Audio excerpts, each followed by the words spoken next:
The blind date was empty until a little boy walked in and said, "My mommy's sorry she's late." It was one of those late afternoons when the city lights began to shimmer across the tall windows of the Orpheum, an elegant restaurant in the heart of New York. The air inside carried a quiet symphony, soft jazz in the background, gentle laughter from nearby tables, and the delicate clink of glasses meeting like whispered secrets. At a corner table, where the light from the window brushed softly against polished glassware, Nathan Hale sat alone. A tailored gray suit, a perfectly knotted tie, cuffs aligned precisely above his watch. Every line, every detail, deliberate. He checked the time again. 7 minutes passed, then 12, then 17. No message, no call. Nathan didn't hate waiting because of the delay itself. He hated what it reminded him of. The boy he once was, standing before a door that never opened. In his world, time meant control, and lateness meant loss. He took a slow sip of water, exhaled, and began to rise. The chair slid back smoothly against the marble floor. A waiter noticed and approached, but Nathan lifted a hand lightly. "It's fine." And then it happened. A small figure darted between tables, swift and unafraid. A little boy, maybe 5, tousled brown hair, clutching a toy car in one hand.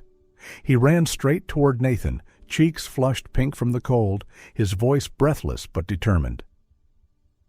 "My mommy's sorry she's late." Nathan froze. He looked down, meeting a pair of wide, honest eyes, eyes without hesitation, only sincerity. For a moment, the entire restaurant blurred.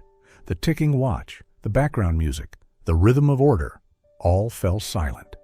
The boy blinked, then repeated more firmly, "She said I have to tell you as soon as I see you." A hint of a smile ghosted across Nathan's lips.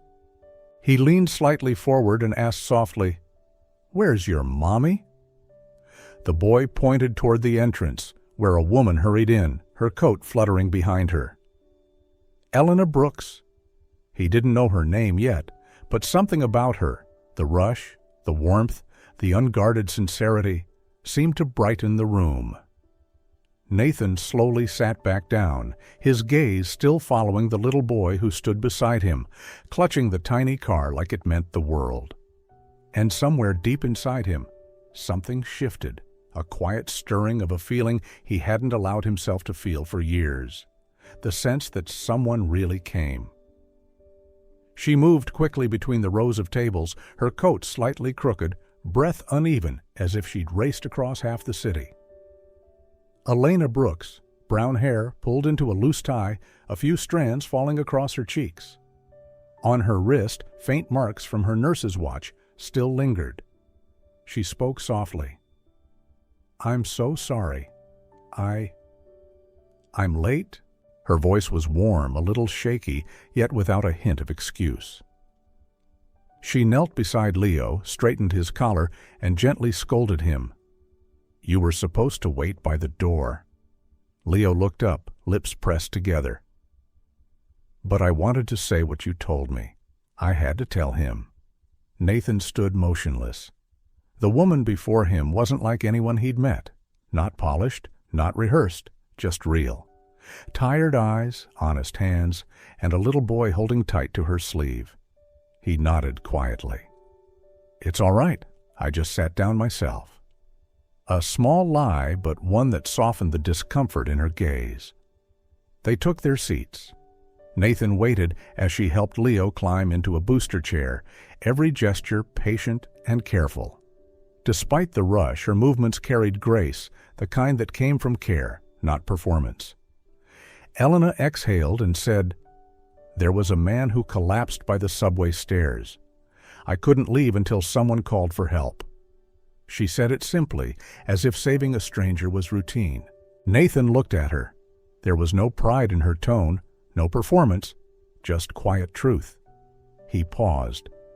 "Most people don't stop." Elena shrugged lightly. "Most people think someone else will, but sometimes no one does." Nathan found himself wordless. Something about her voice, that mix of gentleness and conviction, unsettled him. It made his own rules feel fragile. Then it happened. Leo reached too far for his glass and water spilled across the table, soaking into Elena's sleeve.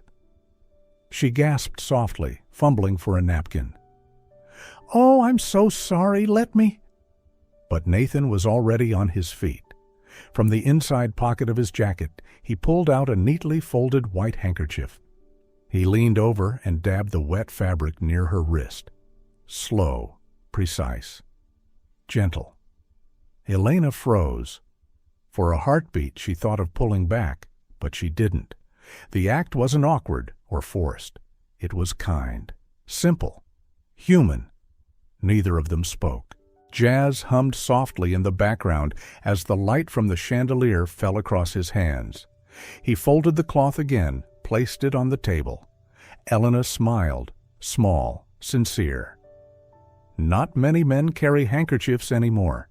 Nathan's lips curved faintly. "I'm not many men."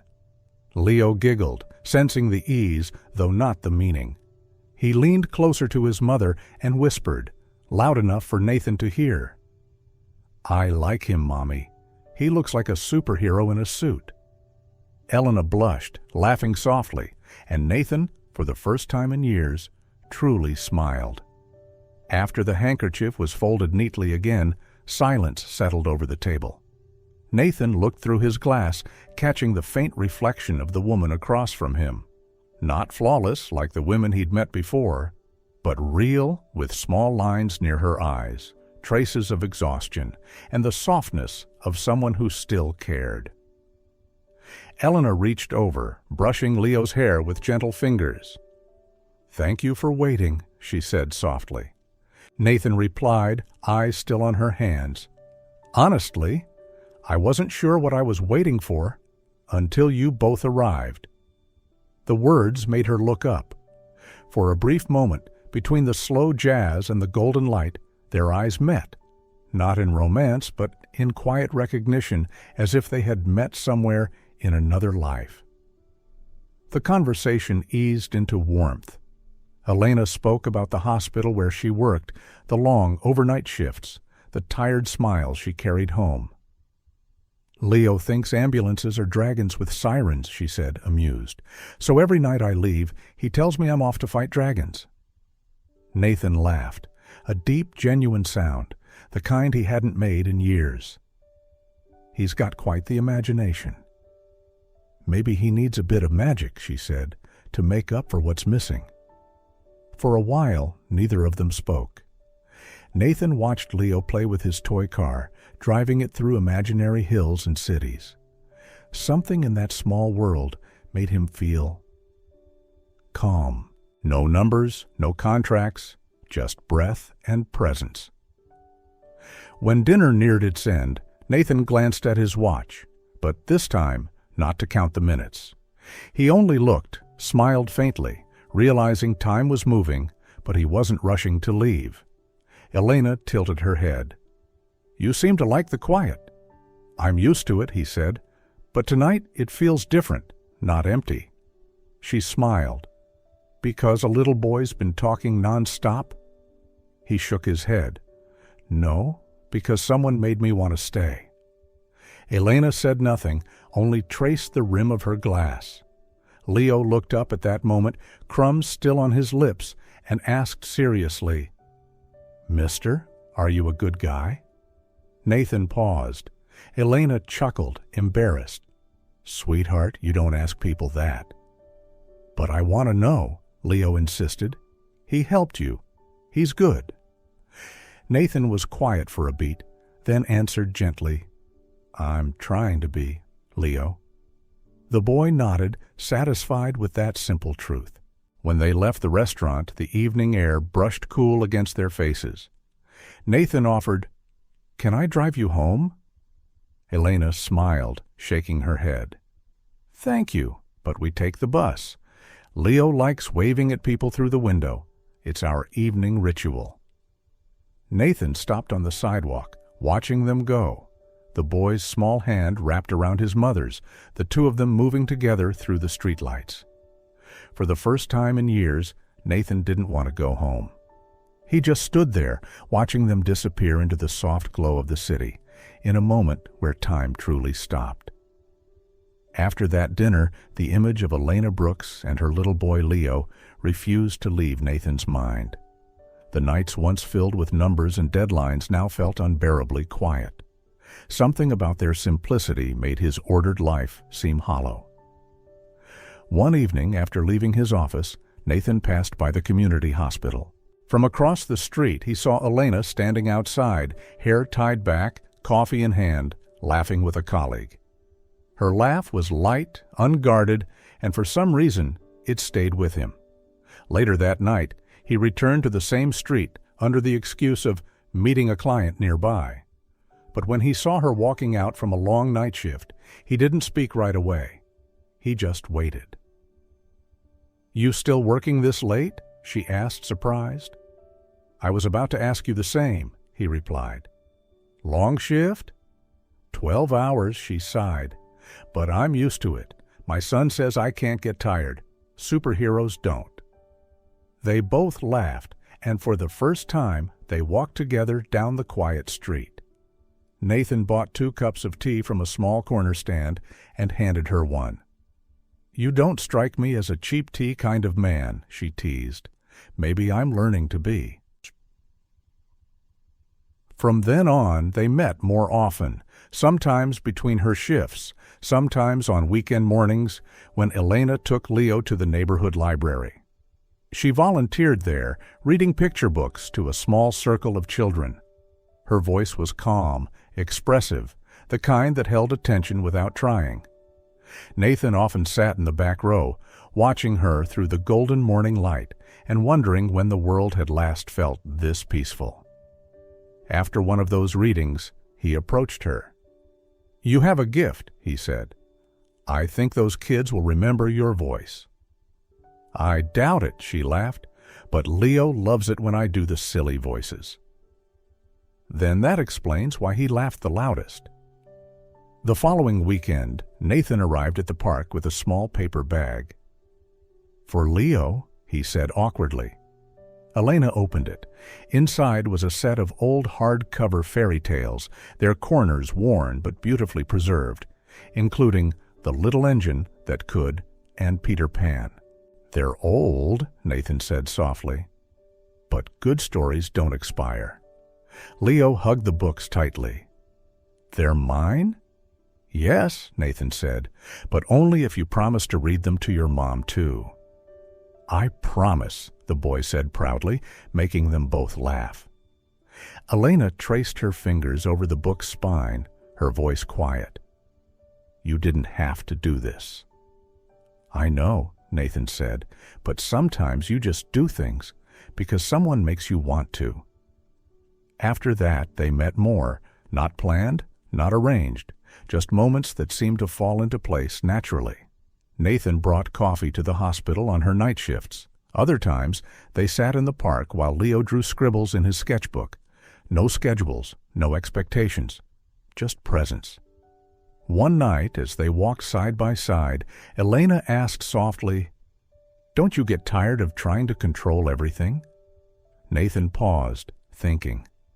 "I do," he said quietly. "But being around you and Leo makes me realize not everything needs control. Some things just need to be felt." She smiled, the streetlight reflecting in her eyes.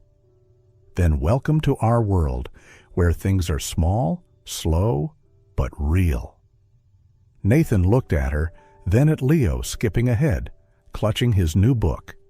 And in that instant, he knew. For the first time in years, he was truly living. The news broke on a gray Wednesday morning. Elena had just finished her night shift when her phone buzzed with a dozen messages. She almost ignored them until she saw the names. "Elena, is that you? You need to see this." She clicked the link, and her world fell silent. On the homepage of a gossip site was a photo of Nathan Hale kneeling beside Leo in the park near the library. Another showed Elena laughing, her hand lightly touching Nathan's sleeve. The headline read, "Financial Strategist Nathan Hale, Charity Romance with a Single Mom Nurse." Her heart sank. The photos were grainy, taken from a distance, yet unmistakable. Nathan handing Leo a book, Elena smiling. They looked happy, but the comments below clawed at her chest. He's just being kind. PR move for good publicity. Poor woman, must be rough. That word, poor, cut deeper than any insult. She called Nathan. He answered immediately, voice low but steady. "I've seen it. It's spreading faster than I expected." "You knew?" she said, her voice trembling. "And you're calm?" "I'm handling it. I'll call legal. We can have it taken down." "The media." "The media?" she interrupted, voice breaking. "Do you think I care about that, Nathan? I care about Leo, about what people will say to him." Silence. Then quietly, "Elena, I never wanted this." "But it's here." She looked around the small kitchen, Leo's half-eaten cereal on the table, his little backpack by the chair. The space felt smaller now, filled with noise from a world that shouldn't have entered. "Do you have any idea how hard I've worked to stand on my own?" she said, her tone quieter but sharper. "I don't need to be pitied. I don't want to be anyone's story. I just want peace." On the other end, he paused before saying softly, "I never pitied you." But the hurt had already taken root. That evening, Nathan came to her apartment. She didn't open the door at first. She heard his car stop, his footsteps in the hallway, the gentle knock that came 3 times. When she finally opened it, he stood there, not the polished man from the headlines, but tired, uncertain. "We need to talk." "No," she whispered. "We don't." He stepped forward, but she moved back. "I'm not someone you have to save, Nathan." "That's not what this is." "Then who are you out there?" "Nathan Hale, the man everyone knows." "And who am I? A nurse with a kid. That's the story they're telling. And you know what? It's not mine." He stared past her for a moment, at the small coat hanging by the door, Leo's favorite raincoat with tiny dinosaurs printed on it. His voice was barely audible. "I didn't want this. I didn't tell anyone. Some things just slip out of our control." "Then maybe you should go," she said quietly, "before it gets worse." From the next room came a small voice, hesitant and soft. "Mommy, is Mr. Nathan not coming anymore?" The words broke the silence like glass. Elena turned away, tears falling before she could stop them. Nathan's jaw tightened. He wanted to step forward, to stay, but he stopped himself. "I never wanted to leave," he said finally, voice raw. "But if staying hurts you, I will." No speeches, no promises, just the quiet sound of a door closing behind him. Elena stood there, motionless, her hand gripping her sleeve. In the stillness, the clock on the wall ticked steadily on, a reminder that the world kept moving, even when hearts could not. 3 days passed in silence. Elena didn't text. Nathan didn't call. The city kept moving, but inside her small apartment, the air felt hollow. Leo no longer asked, but every night before sleep, he'd glance at the door, the same door that used to echo with a gentle knock and a familiar voice. On Tuesday night, Elena came home late from work. She took off her shoes, the kitchen light casting a tired glow on the floor.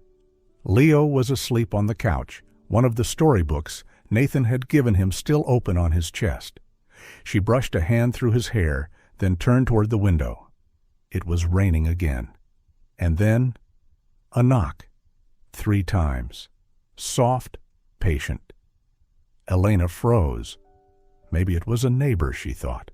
But the knock came again, steady, careful, as if the person outside was afraid of disturbing her. She opened the door. Nathan Hale stood there. No suit, no tie, no car waiting behind him. Just a man in an old sweater, jeans, wet shoes, and eyes shadowed with exhaustion. In his hands were 2 plastic grocery bags, the kind that rustle awkwardly when held too long. He gave a small, tired smile. "I'm not here to explain." He lifted the bag slightly. "I brought ramen, popcorn, and a chocolate bar that probably isn't real chocolate." Elena stared at him, not sure whether to laugh or cry. He looked different. No armor, no control, no headlines. Just the man who once sat quietly across from her, listening to stories about ambulances and children's books.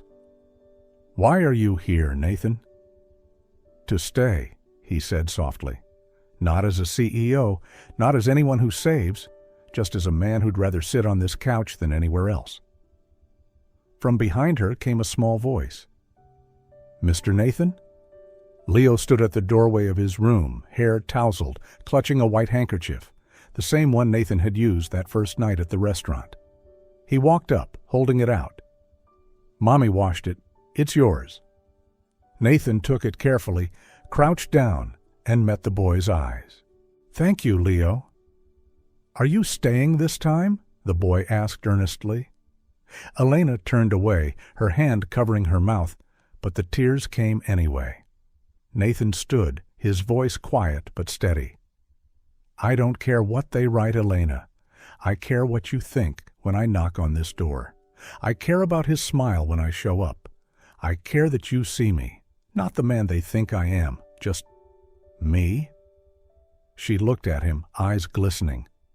"You really brought ramen?" "And fake chocolate," he said, almost smiling. She laughed, a wet, broken laugh, and stepped aside. "Come in. The couch is still where you left it." Nathan walked in, placing the bags on the table. Leo grabbed his hand and pulled him toward the kitchen. "Let's cook ramen. Mommy taught me how." "Then I guess I've got a lot to learn." Elena stood in the doorway, watching them, one big, one small, fumbling with pots and packets, their laughter soft and sincere. The sound blended with the rain outside, filling the apartment with warmth. Dinner that night was nothing fancy, just ramen, popcorn, and maybe not real chocolate. But to Elena, it felt like the richest meal she'd ever had. Later, when Leo was asleep, Nathan sat on the sofa. Elena brought 2 cups of tea and handed him one. "I'm not sure things will get easier," she said quietly. "I don't want easy," he replied. "I just want real." She looked at him for a long time before whispering, "You scared me once, Nathan. Not because you did something wrong, but because you made me believe." He smiled faintly. "And now?" "Now," she said, "I believe again." Outside, the rain had stopped. The clock on the wall ticked steadily, but its rhythm no longer sounded lonely. It sounded like someone had finally come home. Sunday morning came with the quiet chill of early autumn. The air was soft, touched with the kind of breeze that made people walk slower without realizing it. Elena held a paper cup of coffee, one hand tucked into her coat pocket. Beside her, Nathan carried a small paper bag from the corner bakery, the smell of cinnamon and sugar drifting between them. Ahead, Leo hopped along the sidewalk, clutching his box of sidewalk chalk, his tiny shoes leaving wet prints on the pavement. They didn't speak much, but the silence was comfortable now, the kind that needed no filling. At the park, Leo immediately knelt down on the concrete path, opening his box of chalk with serious intent. Elena sat on a wooden bench, Nathan beside her, setting the bag between them. "Never thought I'd have breakfast with tea and cinnamon rolls," Nathan said with a quiet laugh. And it's better than any 5-star brunch I've ever had." Elena smiled. The morning light caught in her eyes, making them shimmer. In front of them, Leo was drawing, crooked lines, bold colors, clumsy shapes that somehow made perfect sense. 3 stick figures stood side by side, one tall, one medium, one small, framed by swirls of blue and yellow chalk. "What are you drawing, sweetheart?" Elena called. "My family," Leo answered proudly. Nathan looked down. something inside him stopped. The words written above the drawing, wobbly and uneven, hit him harder than he expected. My family. For a long moment, he said nothing. Elena turned to him, her eyes glistening under the sunlight. Nathan placed the bag down and walked toward Leo. He crouched beside the boy, gently brushing away loose dust from the chalk lines. "It's beautiful, Leo," he said softly. "That's you," Leo pointed to the tallest figure. "That's Mommy, and that's me." "What about the sun?" Nathan asked. "It's so you won't go away," Leo said, without missing a beat. "The sun keeps you here." Elena turned her head, hiding her smile behind the blur of tears. Nathan inhaled deeply, then looked back at her. He stood, walked to where she sat, and took her coffee cup, setting it aside on the bench. Then, under the soft morning light, he lowered himself to one knee on the chalk-stained pavement. No ring, no big speech, just his eyes, steady and clear. "Can I stay?" he asked quietly. "For every late moment you ever had to wait through, for every night you felt forgotten, I want to be here, this time, for real." Elena froze, tears spilling down her cheeks, even as she smiled. She bent down, cupping his face in her hands. "You've already stayed, Nathan," she whispered. "You stayed the moment you knocked on the door." Leo looked up, blinking between them. "So does that mean you live with us now?" Nathan laughed, glancing at him.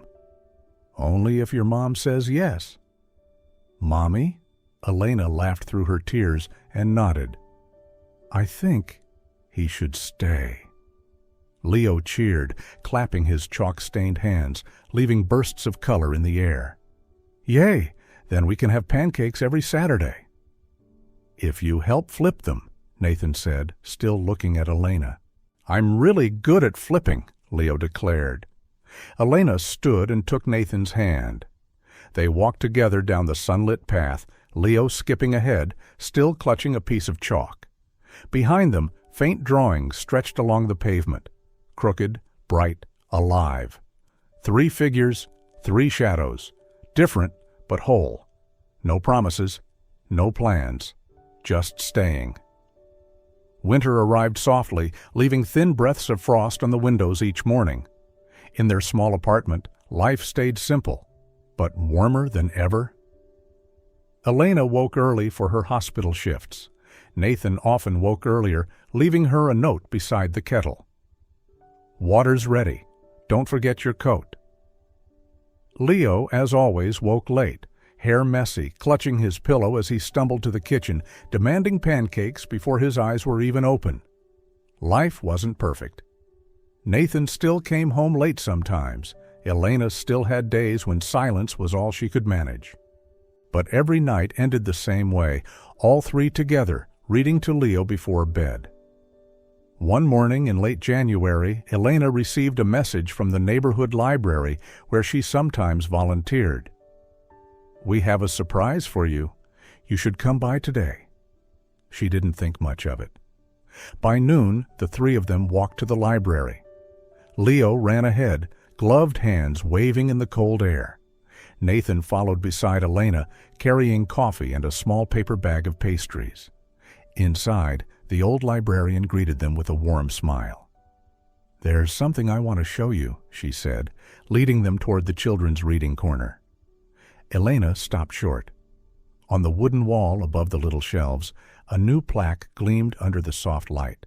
The engraving read, "Dedicated in gratitude to the woman who stopped to help, and the boy who made someone believe again.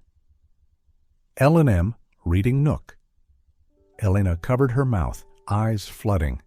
Leo spelled out each word slowly, proudly.